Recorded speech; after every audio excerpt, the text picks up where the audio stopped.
Chaque jour, un verset de la Bible, une pensée et une invitation. Plus de power avec Léo. Et l'ami, aujourd'hui j'ai une question pour toi.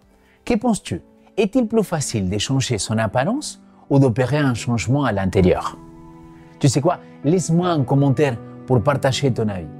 Dans mon ministère, j'ai observé plusieurs personnes changer leur attitude.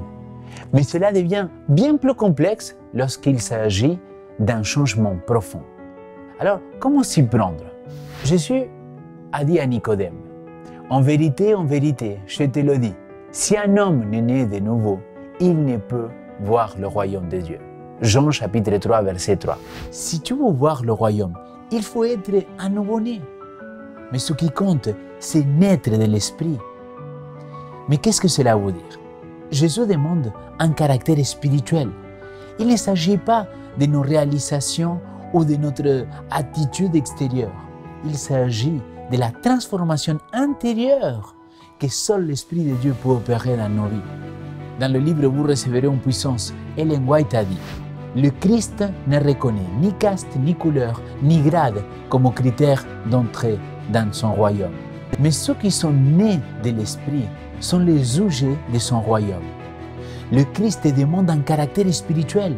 Son royaume n'est pas de ce monde. Ces sujets sont ceux qui ont part à la nature divine, ayant échappé à la corruption qui demeure dans le monde par la convoitise. Et cette grâce leur est accordée par Dieu.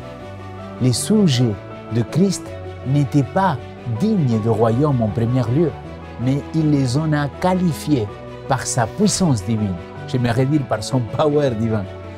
Ceux qui étaient morts dans leurs péchés et leurs transgressions sont ranimés pour une vie spirituelle.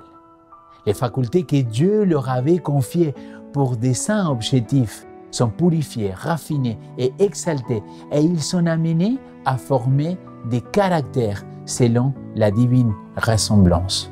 Quand Jésus reviendra nous chercher, la seule chose que nous amènerons avec nous, c'est notre caractère. Il veut que nous soyons des vies transformées par son esprit. C'est pour cela qu'aujourd'hui, je t'invite à réfléchir à ce que signifie pour toi naître de nouveau. Es-tu prêt à permettre à l'Esprit de Dieu de travailler dans ta vie, de te transformer depuis l'intérieur? Peut-être tu te sens indigne, mais rappelle-toi que le royaume de Christ est ouvert à tous ceux qui sont nés de l'Esprit. Si tu veux vivre cette nouvelle naissance, prie et demande à Dieu de te remplir de son esprit. Et profite et demande-lui plus de power.